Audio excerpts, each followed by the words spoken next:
Looking for Thursday night football, game breakdown, expert injury analysis, and best bets? Well, my friends, you've come to the right place.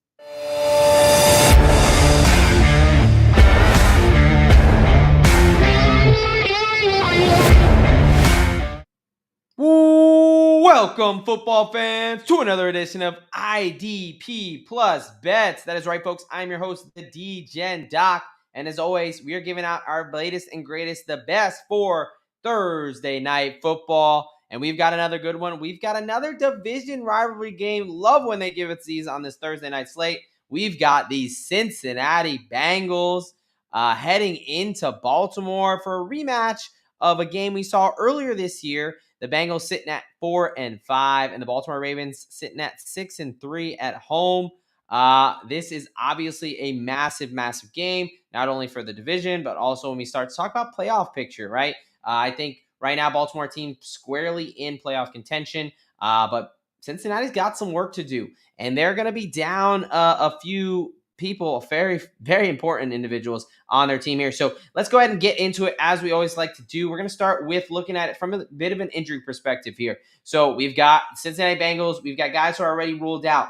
Zach Moss, running back Zach Morris, looks like he's going to be out for the season at this point, dealing with a neck injury. These neck injuries are always a little bit touch and go, especially when we start talking about a running back, right? We saw recently Chris Carson, a guy from Seattle, a Seattle Seahawk who had to retire because he had some structural issues with his neck.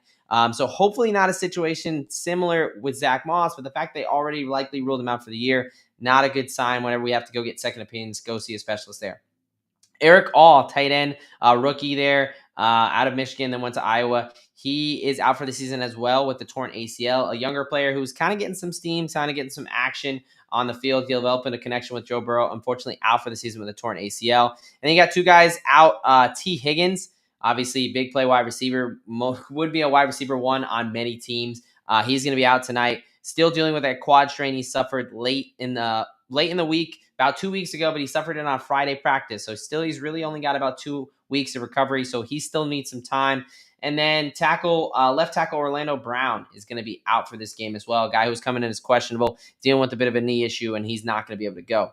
Now, who is going to be able to go is defensive tackle BJ Hill. He's been an important piece of that interior defensive line. He had a rib injury. He got one limited practice in, so he's definitely not 100%, but he's good enough to give it a go. And then you've got Sam Hubbard, new addition Khalil Herbert, running back coming over from the Chicago Bears. He's going to be good to go. And then safety Geno Stone. All those guys are active and good to go. On the Baltimore Ravens side, the only guy that really was ruled out, well, there's a couple, but the main guy is Isaiah Likely, tight end number 2 there. Came in as the year tight end 1. Then Mark Andrews kind of got back in a groove, so kind of faded into that tight end 2 role, but he's going to be out. A guy who had 2 touchdowns against this team just the last time they played. And then you got backup defensive end, Brent Urban, and rotational player, cornerback Jalen Armour-Davis, also out. Looks like Keaton Mitchell, running back coming off an ACL plus injury, multi-ligament knee injury. He is going to be back. It's going to be his first game.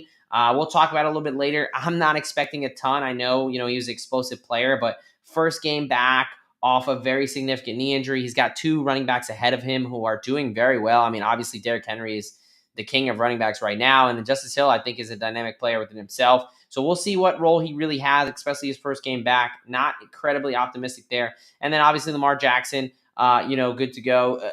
It's kind of that point in the season where load management is becoming a real thing. So if you see these guys not practicing early in the week, especially if they finished the game last week, really, don't get too concerned just yet. Obviously with Lamar, he had the similar situation last week, so everyone should have expected him to go, which he will be. So let's talk about how I see this game going down. So we got, Baltimore is a 6-point home favorite. You got Cincinnati catching +6 at -108 right now over on DraftKings. Money line at +215 for the Bengals and -265 for the Ravens. Over-under sitting at 52.5, which is a very high total. But when they played last game, I know it went to overtime, but that total would have hit 41-38 game, which we'll look at that game here in a second. Actually, let's pull that up right now. Let me go ahead and share my screen here. Let's take a look at this game that we saw, this last matchup, right? We'll pull open the box score here. Now, it was in Cincinnati. It was a game that really Cincinnati let get away from them. They really shouldn't have even let it get into overtime. And then in overtime, they tried to go for a long field goal and it did not work out their way there. But let me pull this onto the screen here. All right. So if we look at the box score, what did we learn last game? Well, I think one of the biggest difference here is Joe Burrow went off for almost 400 yards. Now, a lot of that went to Jamar Chase. However, you see 9 catches, 83 yards went to T. Higgins. This offense with T. Higgins in and out of the lineup are two different teams, in my opinion. So I think that's going to play into the factor of, yes, Jamar Chase is going to get his, but it's a little bit easier to throw 2-3 guys at Jamar Chase when you don't have T. Higgins to really worry about there. So I think that's something that sticks out to me. Another thing that sticks out, Chase Brown, fairly effective. I mean, the Ravens are a really good run defense, but nothing really, they didn't, averaging 3 yards a rush in the rush game isn't really going to get it done. And that was when they were really playing with a lead for most of that game there. Definitely was not out of it. So, it's not like it was purely a game script thing. It was really just not really effective in the run game. Meanwhile, the Ravens, averaged 5 yards a rush, specifically Derrick Henry, 15 catches for 92 yards, almost over 6 yards a rush.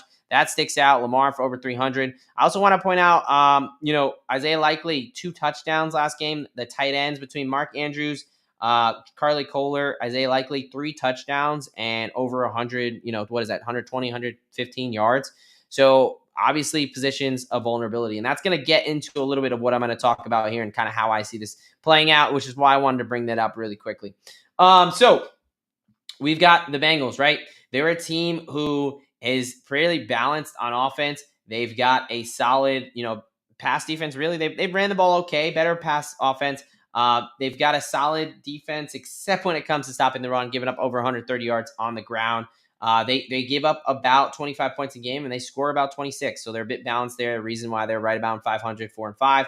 Sacks, they've given up 20 sacks. They only have 17. Ravens aren't a team that really gives up sack, only 13 sacks allowed, but they do have 28 sacks themselves. When I was looking at DraftKings earlier, I think the Ravens playing that in the sack market, as far as, a guy like Justin Matabuke, he had a sack last time they played. I think that's a decent play. The lines weren't up over on DraftKings, so if you can find some Raven sacks props, that's something that I would be interested in. Again, didn't play myself because it wasn't over on DraftKings, which is what I mainly use. And we look at the Baltimore Ravens, it's kind of the same, like a team that scores a lot, averaging 31 points, but gives up a ton too. They're giving up 24 points and especially are bad through the air, giving up almost 280 yards a game passing, which is awful. I mean, they have a good rush defense, only giving up 75. Now, some of that's game script. The Ravens, obviously, with the way they can score points, they're getting up on teams. Teams are having to throw the ball. But 280, almost 300 yards through the air a game is just awful. They brought over Tre'Davious White from the Rams, who, honestly, I didn't love the trade. He's a guy who was not starting for the Los Angeles Rams. He got passed up by some younger guys, coming off both an Achilles and an ACL tear in back-to-back years. So he's not playing tonight. Didn't have enough time to really get suited up. I don't know how much of a difference he's going to make, honestly, on that back end. We'll see, though. And then on offense, I mean, the Ravens are the best rush offense in the league right now. They're averaging almost 200 yards on the ground, 192. And obviously, as I talked about, Bengals rush defense is susceptible. So here's how I say it playing out. Obviously, you probably got a little bit of an insight based on how I was breaking that down. But first bet, Baltimore -6. This was a game. It was a 3-point game in Cincinnati. Went to overtime. Really, the Ravens kind of fortunate to walk out with that win. But I talked about it. I think the biggest difference is no T. Higgins and no Orlando Brown. So no dynamic wide receiver 2 and no left tackle. I think in a team where the Ravens are able to get after the passer, the Bengals haven't given up a ton of sacks, 20 in 9 games, just over 2 sacks a game. But the Ravens with 28 sacks, they're a team that can get after the passer. I think the Bengals are going to have to throw the ball because of their inability to run. So I really think that the Ravens are able to get out to a decent lead, and they're going to put the Bengals in some bad spots, and it's not going to work out so well for Joey B. Look, Jamar Chase is going to get his, but without T. Higgins, it's a lot easier to throw multiple guys at Jamar Chase. So I like Baltimore -6 for the game. My other props, I like Derrick Henry, 100+ rushing yards at +135. He only had 91 or 92 against him last time they played, but that was a little bit of game script. I don't think this is as close of a game as it was last time. He averaged 6 yards a rush. So I think that, he's going to get closer to that 18 to 20 carries, and he's going to be able to pop over that 100+ number. He was again 91, 92 at 15 carries last game. And then Chase Brown, under 50 and a half rushing yards at plus 135. Now I did admittedly take this a little bit early in the week. I was looking for it. I'm not sure if it's exactly up, but I know his normal prop number is sitting at around 57 and a half. So the alt line should be similar there. But Chase Brown, yeah, he only had 42 yards last time. He's coming off a game where he rushed 30 times and it picked up a bit of a rib injury. Khalil Herbert is going to play. He's got fresh legs coming over from Chicago. I think Khalil Herbert, is going to get a little bit of burn here. And I just don't think they're going to be very efficient running the ball against this Ravens team. Not many teams are. And I think game script wise, they're going to get away from the run in the second half and kind of, get to where Burrow's going to be throwing the ball 40, 50 times. Also, when we talk about the receiving game, moving over to that aspect, I like Deontay Johnson, 25 plus receiving yards at plus 130. I think it's entirely too low. I mean, this is a guy who was a wide receiver 1 for the Pittsburgh Steelers. I know George Pickens came in. They kind of battled for that. And then Carolina was wide receiver 1. Zay Flowers is absolutely doing great things, but Lamar Jackson threw for almost over 300 yards last time they played. So there's no reason that he can't get 25 yards. I think this is entirely too low. I know he didn't do much last week, but that was kind of expected. They said he was going to be on a snap count. I mean, he's been able to have a week under his belt. I have no reason why they're going to hold reservations there. So I think that number is just too low for a solid wide receiver. Zay Flowers is great, but Rashad Bateman, I don't think is taking away, Nelson Aguilar. I don't think you didn't bring Deontay Johnson in here to be your wide receiver 3 or 4. So I like him to be at least the wide receiver 2 there. Also, Mike Gesicki, Cincinnati Bengals tight end. There are a couple of reasons here, right? No T. Higgins in the past 2 games. So I'm going to go Mike Gesicki, 70 plus receiving yards at plus 220. He's hit this number in the last 2 games without T. Higgins. He's coming off a 2-touchdown performance. Baltimore Ravens, I just told you, gave up almost 300 yards through the air, and they really didn't do anything to fix it. Tre'Davious White obviously not playing. It's really just Gesicki when T. Higgins has been out, he's been thriving. So I like him to continue that. Again, I talked about game script. I think the Bengals are going to have to throw the ball because they're going to be down. So I like Gesicki there. I also like Justice Hill, 25 plus receiving yards at plus 180. I'll be playing both Gesicki and Hill ladders there.